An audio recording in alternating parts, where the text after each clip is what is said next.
एक आदमी की नींद खुली तो उसने पाया कि उसकी करोड़ों की कीमत वाली नौका से पानी टपक रहा है। वो बाहर देखने के लिए दौड़ा, लेकिन जो उसने देखा उसे देखकर वो पूरी तरह से दंग रह गया। उसे पता ही नहीं था कि विशाल महासागर में वो कंटेनर कहां से आया था, लेकिन उसने न केवल उसकी नौका में एक बड़ा छेद कर दिया था, बल्कि उसे इतनी मजबूती से फंसा दिया था कि वो उसे हिला भी नहीं पा रहा था। ये देखकर उस आदमी ने तुरंत एक सुनहरा डंडा ढूंढा और कंटेनर को अपनी नौका से अलग करने की कोशिश की। हालांकि उसने अपनी पूरी ताकत लगा दी, डंडे को घुमाया भी, लेकिन कंटेनर वहीं अटका रहा, बिल्कुल भी नहीं हिला। हालांकि जैसे ही वो आदमी निराश होने वाला था, उसने कंटेनर पर सामान चढ़ाने और उतारने के लिए एक छेद देखा। अचानक उसके दिमाग में एक विचार कौंधा। उसने नौका की गति धीमी करने के लिए केबिन से कुछ समुद्री बाल ढूंढे, समुद्री बालों से जुड़ी रस्सी को कंटेनर से बांधा और समुद्री बालों को समुद्र में फेंक दिया, उसके डूबने का इंतजार करते हुए। कुछ ही देर बाद समुद्री बाल पूरी तरह से समुद्र की तलहटी में डूब गए। उसकी नाव कंटेनर की उलझन से सफलतापूर्वक मुक्त हो गई। हालांकि पतवार में एक बड़ा छेद रह गया था। अगर पतवार जरा सी भी टूटी होती तो हमला होने पर समुद्री पानी तुरंत केबिन में भर जाता। अगर इसे जल्दी से बंद नहीं किया जाता तो तूफान में ये जरूर डूब जाती। इसीलिए वो नाव को एक सुरक्षित जगह पर ले गया। उसका इरादा पहले केबिन का पानी पंप करके निकालने का था, फिर दरार को ठीक करने का कोई तरीका ढूंढने का था। लेकिन जब उसने पंप चालू किया तो उसने पाया कि नाव पर लगे इलेक्ट्रॉनिक उपकरण भीग गए थे और काम नहीं कर रहे थे। इस स्थिति में पहुंचकर उसके पास पतवार की मरम्मत के लिए प्राथमिक चिकित्सा किट निकालने के अलावा कोई विकल्प नहीं था और उसने दरार को एक एक कर परत विशेष गोंद से भरना शुरू कर दिया और अगली परत लगाने से पहले गोंद की हर परत के सूखने का इंतजार किया। इस दौरान उस आदमी ने एक लकड़ी की छड़ी को तेज किया और उसे जॉयस्टिक की तरह इस्तेमाल किया और धीरे धीरे केबिन से पानी पंप करके बाहर निकाला। आखिरकार मुश्किल से दरार को ठीक करने में उसे पूरे 3 दिन लग गए। केबिन को अच्छी तरह साफ करने के बाद उसने जमीन के नीचे लगी 2 बैटरियां निकाली, उन्हें डेक पर ले गया और उन्हें मरम्मत किए गए वायरलेस पैड से जोड़कर आसपास के जहाजों को संकट संकेत भेजने की कोशिश की। हालांकि पानी में भीगा वायरलेस पैड बैटरियों से जुड़ने के कुछ ही देर बाद शॉर्ट सर्किट हो गया,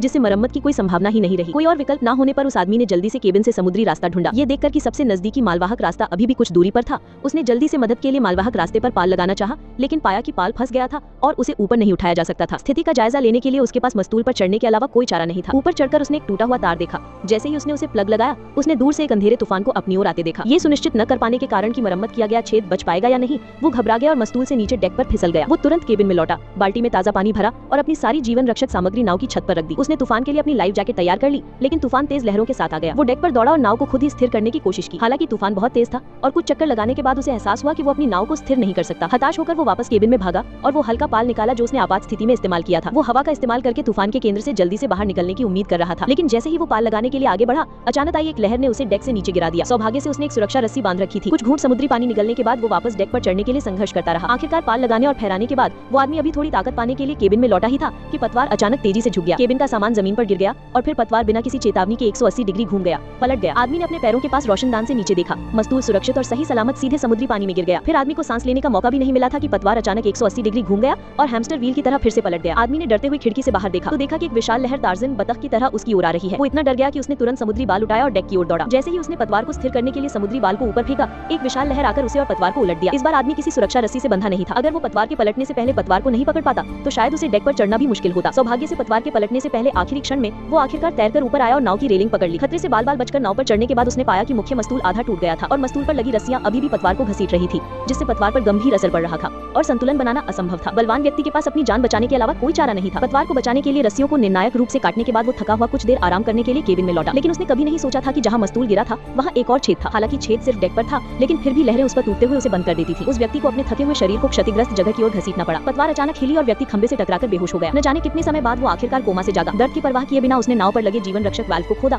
और डेक पर आ गया। उसने रस्सी से जीवन रक्षक वाल्व को नाव से मजबूती से बांधा और जीवन रक्षक वाल्व को समुद्र में फेंक दिया और उसे सहारा दिया। फिर थोड़ी सी सावधानी से वो जीवन रक्षक वाल्व पर कूद गया। वो अगले दिन के मध्य तक जीवन रक्षक वाल्व पर सोया रहा। जब वो उठा तो समुद्र फिर से शांत था। उसने जीवन रक्षक वाल्व से जुड़ी रस्सी को वापस नौका पर खींचा और सावधानी से समुद्र से भरे केबिन में प्रवेश किया। उसने सबसे पहले अपनी जीवन रक्षक सामग्री को एक एक कर जीवन रक्षक वाल्व पर चढ़ाया। फिर वो कीमती सामान लेने केबिन में लौटा, तभी जर्जर नौका अचानक डूबने लगी। उस आदमी के पास केबिन से एक एक कर बाहर निकलने, जीवन रक्षक वाल्व पर कूदने और समुद्र में जीवित रहने के सफर पर निकलने के अलावा कोई चारा नहीं था। 20 दिन से ज्यादा पलक झपकते ही बीत गए। उस आदमी ने बाल्टी का किनारा खोदा और उसमें थोड़ा सा समुद्री पानी भर लिया। फिर उसने बाल्टी को प्लास्टिक की चादर से बंद कर दिया। बाल्टी के बीच में एक कप रखा और अंत में प्लास्टिक की चादर पर एक कंपास रख दिया। कई घंटे धूप में रहने के बाद उसने आखिरकार कई दिनों बाद पहली बार पानी पिया। फिर उसने 6 पॉइंट कंपास का इस्तेमाल करके अपना देशांतर और अक्षांश का पता लगाया। 20 दिन से ज्यादा समुद्र में भटकने के बाद वो आखिरकार खुद को एक अंतरराष्ट्रीय जलमार्ग पर पाया। वो उत्साह से उठा और चारों ओर देखा, लेकिन समुद्र में अभी भी एक भी व्यक्ति का निशान नहीं था। हालांकि उसने खुद को इससे हतोत्साहित नहीं होने दिया, क्योंकि वो जानता था कि एक महत्वपूर्ण अंतरराष्ट्रीय शिपिंग मार्ग है और देर सवेर जहाज वहां से गुजरेंगे। वो शाम तक इंतजार करता रहा कि आराम करना चाहता था कि अचानक उसने दूर से एक जहाज को धीरे धीरे अपनी ओर आते देखा। उसने जल्दी से एक जलती हुई छड़ी निकाली मदद के लिए पुकारने की उम्मीद में, लेकिन उसे पता चला कि उसे नाव चलाना ही नहीं आता। जैसे ही वो बेतहाशा छड़ी से खेल रहा था तो एहसास हुआ कि दूर से एक मालवाहक जहाज आ रहा है। उसने आखिरकार छड़ी को ढीला कर दिया और मदद के लिए पुकारा, लेकिन जहाज इतना पास होने के बावजूद रुकने का नाम नहीं ले रहा था। वो छड़ी हिलाता रहा, जहाज को अपनी ओर बहते हुए देखा। तभी उसने अनिच्छा से अपनी नाकामी स्वीकार कर ली। उसने सोचा था कि एक अंतर्राष्ट्रीय रास्ते से निकलकर वो बच जाएगा, लेकिन कौन सोच सकता था कि जहाज पर सवार लोग उसकी नासमझी पर ध्यान देंगे। अगले कुछ दिनों तक वो आदमी दो मुहे बैंगन की तरह बेसुध हो गया। मछली के चारा लेने के बाद उसे रस्सी खींचने में काफी समय लगा, लेकिन जैसे ही उसने सावधानी से मछली को खींचा, एक शार्क अचानक पानी से बाहर कूद पड़ी और बेरहमी से उसकी मेहनत से कमाई गई मछली छीन ले गई। जब बदकिस्मती हो तो ठंडा पानी पीने से भी दांत दुखने लगते हैं। पहले एक शिपिंग कंटेनर पानी में बहता हुआ आया और बिना किसी कारण के उसकी नौका से टकरा गया। फिर एक तूफान आया जिसने उसकी नौका को पूरी तरह से तहस नहस कर दिया। उसके पास जहाज छोड़कर लाइफ बोट पर कूदने के अलावा कोई चारा नहीं था। 20 दिनों से ज्यादा बहते रहने के बाद वो आखिरकार एक अंतर्राष्ट्रीय शिपिंग लेन पर पहुंचा। गुजरते मालवाहक जहाज उसे बिल्कुल नहीं देख पा रहे थे, यहाँ तक कि शार्क भी उछल कूद करके उसे कुचलने की कोशिश कर रही थी। उसकी बदकिस्मती शायद बाहर जाने से पहले पंचांग न देखने की वजह से थी। एक रात वो आदमी अचानक एक तेज रोशनी से जाग गया। वो जल्दी से उठा और देखा कि एक मालवाहक जहाज धीरे धीरे उसके पास से गुजर रहा है। उस मजबूत आदमी ने जल्दी से लाइफ बोट पर रखा आपातकालीन प्लास्टिक बैग ढूंढा और तुरंत एक फ्लेयर निकालकर उसे आसमान में उछाल दिया। पिछली बार की तरह इस बार भी अपना मौका गंवाने से डर से उसने तुरंत एक आखिरी फ्लेयर दाग दिया। बदकिस्मती से हालांकि फ्लेयर ने रात के आसमान को रोशन कर दिया था, लेकिन फिर भी मालवाहक जहाज पर मौजूद लोगों ने उसकी मदद की पुकार नहीं सुनी। ऐसे ही अनजान दिन बीत गए। उसने 6 मिनट की दूरबीन से अपने देशांतर और अक्षांश का पता लगाया और पाया कि वो अंतर्राष्ट्रीय शिपिंग मार्गों से बहुत दूर चला गया था। किसी जहाज से टकराने की संभावना लगभग शून्य थी। ये जानते हुए कि उसकी बचने की संभावनाएं खत्म हो चुकी हैं, उसने एक सुसाइड नोट लिखा और उसे बोतल में रखकर समुद्र में फेंक दिया। वो लाइफ बोट में मरने ही वाला था कि अचानक उसे दूर से एक तेज रोशनी टिमटिमाती हुई दिखाई दी। गौर से देखने पर उसे कुछ ही दूरी पर एक नौका दिखाई दी, लेकिन उसके पास एक भी फ्लेयर नहीं था। वो क्या करे? वो आदमी जानता था कि बचने का यही उसका एकमात्र मौका था, इसलिए उसने सीधे लाइफ बॉल में आग लगा दी और समुद्र में कूद गया, नौका के उसे ढूंढने का इंतजार करते हुए।